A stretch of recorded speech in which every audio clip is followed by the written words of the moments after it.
let me give you an example, which I think will resonate with people from Iceland.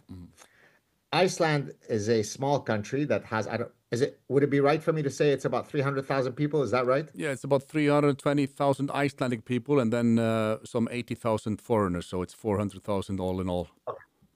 So let's suppose now that you let in 150,000 people from Yemen, Pakistan, and Syria.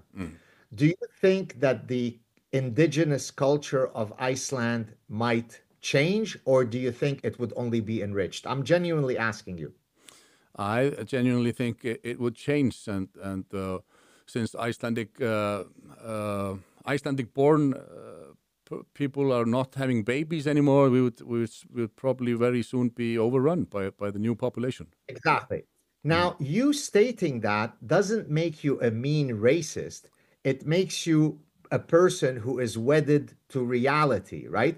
But the same people who tell you that yesterday John, who was a 6'4", 285-pound NFL football player, woke up the next day and became Linda, and suddenly, automatically, magically, through the magic wand of transgenderism, became a woman.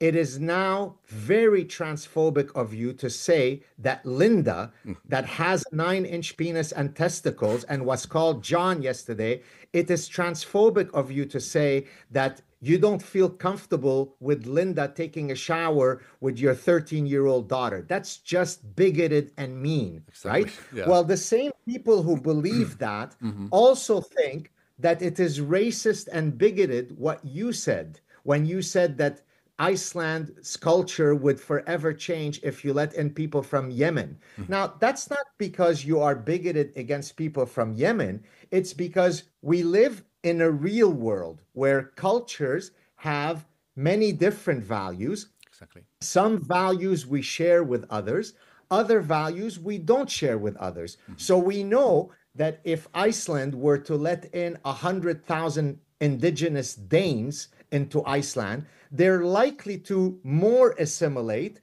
than people who come from Yemen. It doesn't take a fancy professor and evolutionary psychologist to explain that to someone, but yet when you are parasitized by cultural relativism, when you are parasitized by suicidal empathy, which is the topic of my next book, that becomes a meanful thing to say. Why are you being mean to noble people from Yemen or Pakistan or Algeria, right?